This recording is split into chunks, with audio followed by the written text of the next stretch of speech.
नमस्कार, मैं हूं सिकता देव। यूनेस्को ने एक रिपोर्ट जारी की है, ग्लोबल एजुकेशन मॉनिटरिंग रिपोर्ट 2023। ये रिपोर्ट स्कूली शिक्षा पर तकनीक के असर को लेकर काफी कुछ कहती है। कई हिस्सों में बटी इस रिपोर्ट में बताया गया है कि शिक्षा में भी तकनीक उपयोगी है, लेकिन उसका जिस तरह से इस्तेमाल हो रहा है वो खतरनाक है। इस रिपोर्ट के मुताबिक कुछ तकनीक कुछ संदर्भों में शिक्षा के लिए उपयोगी हो सकती है, लेकिन खासकर स्मार्टफोन क्लासरूम में पढ़ाई में रुकावट बन जाते हैं। 14 देशों में यह पाया गया है कि स्मार्टफोन शिक्षा से बच्चों का ध्यान भटकाते हैं। पास में मोबाइल पड़ा हो तब भी उसका नोटिफिकेशन ध्यान भटकाता है। एक अध्ययन के मुताबिक दोबारा पढ़ाई पर ध्यान देने में बच्चों को 20 मिनट लग जाते हैं। कई देशों में स्मार्टफोन की पढ़ाई को दूर रखने का चलन भी शुरू हो गया है। कई जगह तकनीक को क्लासरूम से बाहर भी किया गया है। रिपोर्ट के मुताबिक इसके भी अच्छे नतीजे मिल रहे हैं। बेल्जियम, स्पेन और ब्रिटेन में स्कूलों से स्मार्टफोन हटाने के नतीजे बेहतर आए हैं, खासकर उन छात्रों के संदर्भ में जो पहले अच्छा नहीं कर रहे थे। बांग्लादेश और सिंगापुर में स्मार्टफोन क्लास में बैन है, स्कूल में नहीं। उधर फ्रांस में स्मार्टफोन बहुत सख्ती से बैन है, बस विकलांग बच्चे इसकी मदद ले सकते हैं। जर्मनी के कई राज्यों में स्कूल में माइक्रोसॉफ्ट पर पाबंदी है और डेनमार्क और फ्रांस ने गूगल वर्कस्पेस बैन कर रखा है। रिपोर्ट में बच्चों की प्राइवेसी के सवाल पर भी गंभीरता से बात की गई है। ये रिपोर्ट ध्यान खींचती है कि ज्यादातर तकनीक टूल बच्चों को सर्वे के लिए इस्तेमाल कर सकते हैं, उनकी प्राइवेसी खत्म कर सकते हैं। जहां तक भारत का सवाल है, हमारे यहाँ तकनीक स्कूलों में आई तो है, लेकिन एक हद से ज्यादा नहीं। कोविड के दौरान जब ऑनलाइन पढ़ाई शुरू हुई तो कई समस्याएं सामने आई। सबसे बड़ी समस्या डिजिटल डिवाइड की थी, यानी दूर दराज और गरीब घरों के बच्चों को लैपटॉप, मोबाइल, बिजली आदि समस्याओं से भी जूझना पड़ा। लेकिन धीरे धीरे हमारे यहाँ भी ये प्रवृत्ति बड़ी हो रही है। स्कूलों में बच्चों की क्लास के व्हाट्सएप ग्रुप बने हुए हैं। टीचर उन्हीं पर होमवर्क देती हैं और बच्चों के लिए ये तर्क देती हैं कि उनको मोबाइल, लैपटॉप और इंटरनेट के साथ छोड़ दिया जाए। ये सब इस छूट का क्या इस्तेमाल कर रहे हैं, इस पर भी बहुत सारी बातें हो रही हैं। तो सच की पड़ताल में आज का सवाल है, यूनेस्को का सुझाव, स्कूलों से दूर रखें स्मार्टफोन। क्या स्कूली में स्मार्टफोन पर पाबंदी लगा दी जानी चाहिए? आपके पास रोज की तरह 3 विकल्प हैं, हाँ, नहीं और कह नहीं सकते। आपकी राय देखेंगे ब्रेक के बाद। सच का मीटर में अभी हमारे साथ 2 खास मेहमान, शिक्षा शास्त्री डॉक्टर लतिका गुप्ता हैं और पत्रकार और फैक्ट डेली के को-फाउंडर पंकज मिश्रा। आप दोनों का स्वागत है सच की पड़ताल में। लतिका, अगर मैं आपसे शुरू करूं, यूनेस्को की रिपोर्ट इस तरफ हमारा ध्यान खींचती है कि बच्चों को टेक से, स्मार्ट डिवाइसेस से दूर रखा जाए। क्या आज के संदर्भ में ऐसा हो सकता है? जी हाँ, ये तो बहुत ही सही समय पर आने वाली रिपोर्ट है, क्योंकि कोविड के बाद से एक ऐसा माहौल सा बन गया था कि जैसे शिक्षा ही टेक्नोलॉजी है और टेक्नोलॉजी ही शिक्षा है। और जो स्मार्टनेस है वो टेक्नोलॉजी के रास्ते ही शिक्षा में, बच्चों में, क्लासरूम में, कक्षा में आ सकती है। तो बिल्कुल पूरी तरह से संभव है कि ऐसा हो सकता है, अगर हम ये समझें कि शिक्षा मनोरंजन नहीं है। Education is not entertainment. शिक्षा एक बहुत ही गहरी प्रक्रिया है, जिसमें शिक्षक का काम, विद्यार्थी का काम, ज्ञान की राह उसमें चलने के लिए सिर्फ लुभाना या सिर्फ एक प्रदर्शनी, रोचक प्रदर्शनी ही काफी नहीं है। तो ये जो यंत्र है, ये दरअसल एक सूचना यंत्र है और एक तरह का कंज्यूमर यंत्र है। लेकिन शिक्षा सूचना और एक उपभोग करना, उन सबसे कहीं आगे जाती है। ज्ञान का रास्ता थोड़ा मुश्किल है, जिसमें शिक्षक को कई तरह के काम करने होते हैं, कई बार हैरान, परेशान और भी बहुत कुछ करना होता है। उस नजर से देखें और शिक्षक के असली काम पे जाएं आप, तो आप आराम से इस निर्णय पे या निष्कर्ष पे पहुंच सकते हैं कि फोन से या लैपटॉप से, यूनेस्को ने तो तकनीक की बात की है, एक्चुअली टेक्नोलॉजी की बात की है, उससे के बिना शिक्षा आराम से संभव है। और मैं दोबारा एक बात आपको जरूर कहना चाहूंगी कि टेक्नोलॉजी का मतलब सिर्फ स्मार्टफोन या लैपटॉप नहीं है। टेक्नोलॉजी तो माइक्रोस्कोप भी है। टेक्नोलॉजी तो और भी बहुत सारी हैं। तो माइक्रोस्कोप को लेके हम बिल्कुल चिंता नहीं कर रहे हैं, और हम लैपटॉप और स्मार्टफोन पे चिंता कर रहे हैं। तो यूनेस्को की जो ये रिपोर्ट है, ये बहुत ही एक उस मुद्दे को उठाती है जो सही जी में पिछले 1-1.5 साल में उठाया जाना चाहिए था, कि कोविड के दौर का फायदा उठा के जो बाजारू प्रवृत्ति है वो एकदम से शिक्षा में घुसी और उस पे छा गई, और हमें लगने लगा कि जैसे सारा जी काम शिक्षा का, सारी समस्याएं सब हम सुलझा लेंगे इसी से। जी। तो लतिका, जो आप बात कह रही हैं, अगर मैं डेविल्स एडवोकेट बनूं पंकज, तो डिजिटल क्लासरूम्स ने कोविड के दौरान बच्चों को पढ़ाई से जोड़े रखा, ये तर्क अब दिया जा रहा। तो ऐसे में क्या अब उनकी दुनिया से हम एकदम से गैजेट्स हटा दें? देखिए, गैजेट्स को उनकी जिंदगी से हटाना नामुमकिन है। मतलब मेरे कहने का मतलब यह है कि खास करके आज के जो छात्र हैं वो आधुनिक टेक्नोलॉजी के बीच में बड़े हो रहे हैं, सीख रहे हैं। उनका जो एक एक्सपोजर है, वो एप्स की दुनिया हो चाहे जो भी हो, बहुत ही ज्यादा है। तो हम इसको ऐसे मतलब हटा नहीं सकते हैं। लेकिन ये जो मतलब तर्क दिया जा रहा है वो भी पूरी तरह से ठीक नहीं है, क्योंकि जैसा कि हम सुन रहे थे अभी कि काफी काफी जहरीला प्रभाव भी होता है इसका। और दूसरी चीज यह है, आधुनिकीकरण का मतलब स्मार्टफोन नहीं है। आज अगर आप एआई की हम बात करते हैं, आर्टिफिशियल इंटेलिजेंस की बात करते हैं, तो उसमें कई सारे ऐसे टूल्स हैं जिनके लिए शायद स्मार्टफोन्स की आवश्यकता ही ना पड़े। तो उसको यंत्र के जैसा देखना, एक टूल के जैसा देखना कि जहां वो शिक्षा और लर्निंग में सहायक हो सके, वो ठीक है। और मैं तो सोचूंगा कि एक स्मार्टफोन मुक्त स्कूल की जो बात की जा रही है, उसमें स्मार्टफोन या डिजिटल डिवाइस की उपयोगिता को नहीं हटाया जा सकता है। हाँ, आप कुछ ये आपको चुनाव करना है कि किस हद तक आप उसका उपयोग कैसी स्थिति में करेंगे, क्योंकि मानसिक और प्रभाव बहुत ज्यादा हो रहे हैं, जो काफी मतलब जहरीला प्रभाव हो रहा है। तो उसको भी समझने की आवश्यकता है। जी। तो ये कौन तय करे लतिका कि ये एक रिस्पॉन्सिबल स्क्रीन या गैजेट एक्सपोजर है, इतना बच्चे कर सकते हैं, इतना नहीं कर सकते, या इस हद से आगे नहीं बढ़ना चाहिए? देखिए, पहले मैं छोटी सी बात पे आपको याद दिलाऊं कि अभी जो बोला गया कि छात्रों की, बच्चों की जिंदगी में आ चुका है, थोड़ा हमें ठहर के बच्चे कौन हैं आज भी भारत में थोड़ा सोच लेना चाहिए। बच्चे छत्तीसगढ़ के गांव में भी हैं, झारखंड में भी हैं, फिलहाल मणिपुर में हैं, बहराइच के गांव में भी हैं, और भी जगह है, लातूर के गांव में भी हैं, शहरों में भी हैं।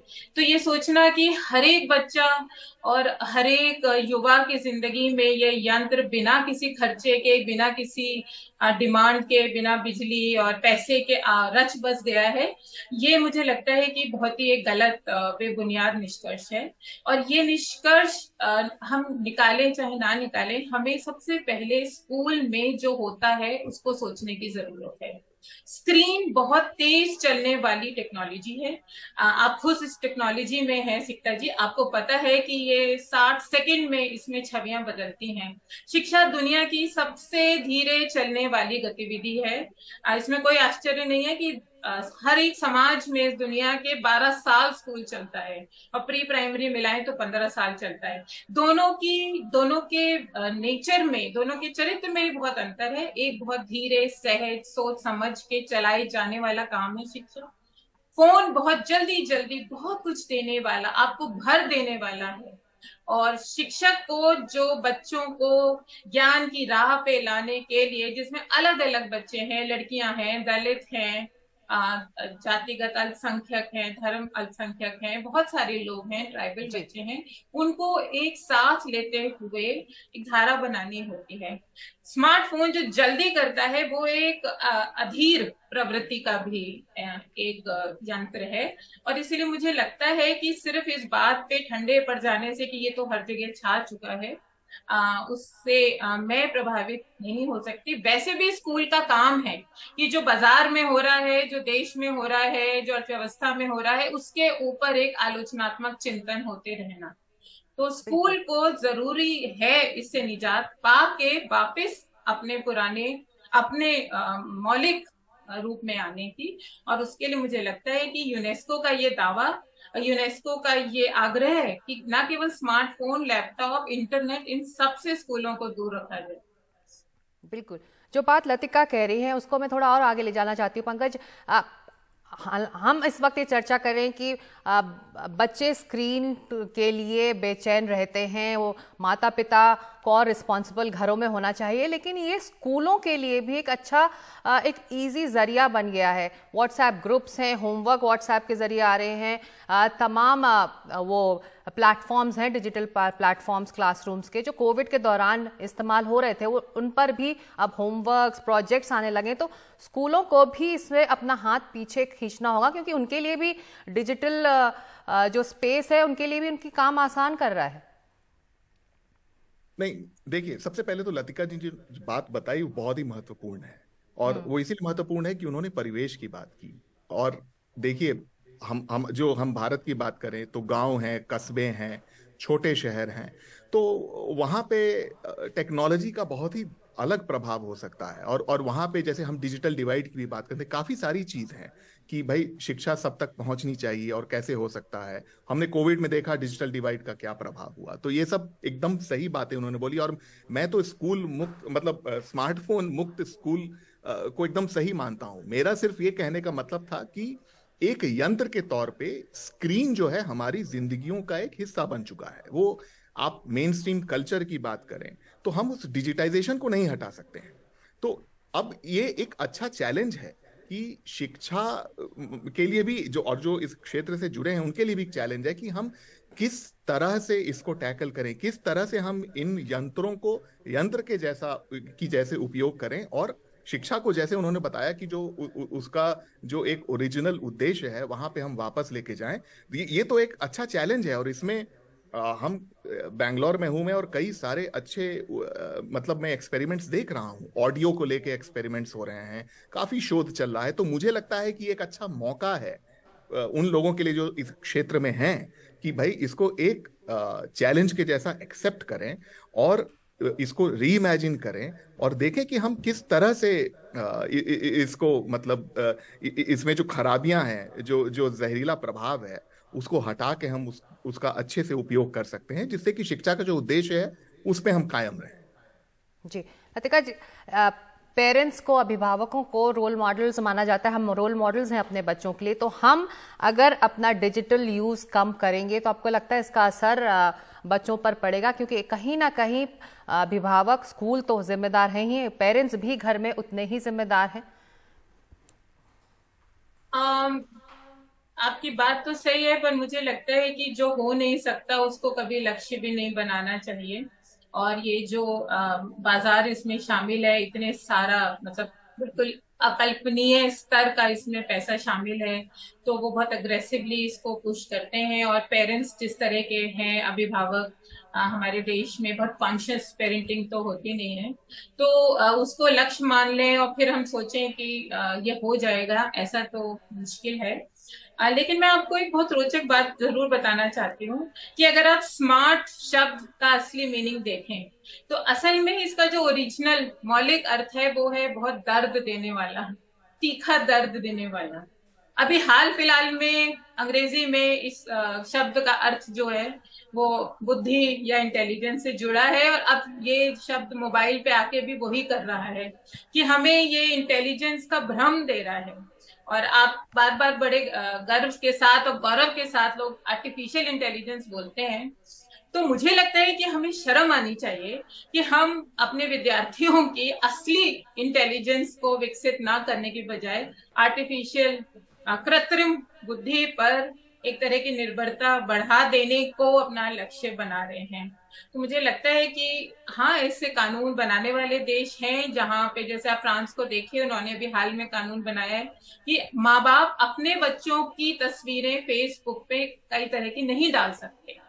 तो उस तरफ जाएं तो मुझे लगता है कि अगर हमें सच में बच्चों की चिंता है, ये देश बच्चों के लिए चिंता करता है, तो हमें कुछ तरह के कानून, कुछ तरह के मार्गदर्शक निर्देश बनाने चाहिए हमारे एनसीपीसीआर, ये बाल संरक्षण आयोग जितने भी हैं, इनको सोचना चाहिए कि लगातार ऐसी बातें हवा में आए, क्योंकि अभी तो उल्टी बातें हवा में आई हैं, बिल्कुल रची बसी हैं कि जैसे आप अच्छे अभिभावक ही नहीं है अगर आपने जी। लैपटॉप नहीं दे रखा है, मोबाइल नहीं दे रखा है, इंटरनेट नहीं दे रखा है।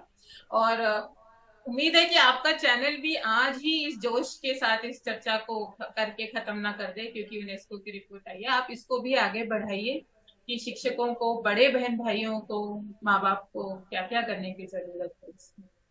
बिल्कुल, बहुत सारे जो पेरेंट्स हैं और हमारे चैनल में भी वो इस बात से परेशान रहते हैं और वाकई एक वेकअप कॉल है यूनेस्को का ये सुझाव। और बहुत शुक्रिया लतिका और पंकज इस चर्चा में शामिल होने के लिए। तो यूनेस्को का सुझाव है स्कूलों से दूर रखें स्मार्टफोन। और आज सच की पड़ताल में हम सवाल यही पूछ रहे हैं क्या स्कूलों में स्मार्टफोन पर पाबंदी लगा दी जानी चाहिए। तो सच की पड़ताल का सच का मीटर इस ब्रेक के बाद लौट रहे हैं।